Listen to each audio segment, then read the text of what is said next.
neighborhoods washed away in port city of Derna, where 2 dams burst, with many bodies swept out to sea. The situation in Derna, the Libyan port city where 2 dams burst over the weekend, has been described as disastrous beyond comprehension, as the Red Cross and local officials said at least 10,000 people were missing after the devastating floods.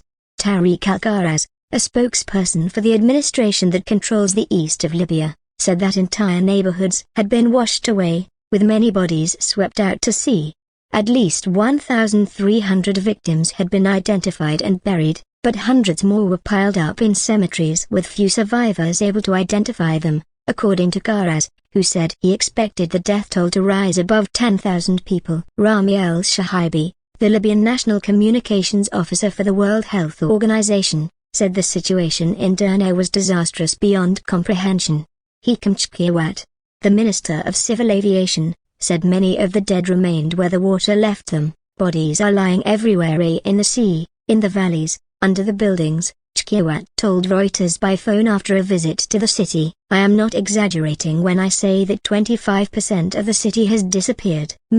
Many buildings have collapsed. Video footage circulating on social media showed people pleading for help and screaming as muddy water engulfed their homes. Other video captured torrents sweeping away cars on streets, which had turned into rivers. Sondos Shu, a local blogger, said she was in her home when suddenly she found herself torn away by the flood waters. In a harrowing account of the disaster posted online, she described seeing children and babies caught in the current. There were corpses next to me, and corpses above me, and corpses beneath me, she wrote. Shub eventually washed up in shallow waters and was taken to hospital. I am not able to comprehend what happened, she wrote. Sometimes I thank God for my survival, but when I remember that my family is missing a broken bar, I wish I had died with them. The Norwegian Refugee Council said tens of thousands of people had been displaced with no prospect of going back home. Desperate citizens were appealing on social media for information about missing relatives. Many were angry at the slow pace of the relief effort, and of local authorities' failure to warn that the dams were at risk of bursting.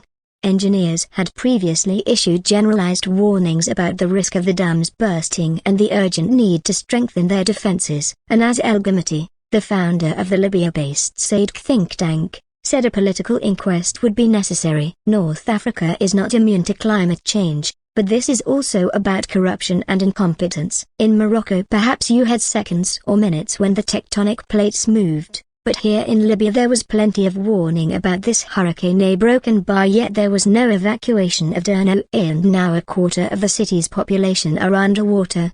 A 2022 report in an academic journal had warned that if a flood equivalent to one in 1959 was repeated, it would be likely to cause one of the 2 dams to collapse, making the residents of the valley and the city of Derna vulnerable due to a high risk of flooding. Oil-rich Libya has been riven by political infighting, corruption and external interference since a 2011 uprising that toppled and later led to the death of the longtime ruler Muammar Gaddafi. Attempts stretching back a decade to form a unified functioning government have failed, and instead 2 rival governments backed by their own militias are based in Tripoli in the west and Tobruk in the east.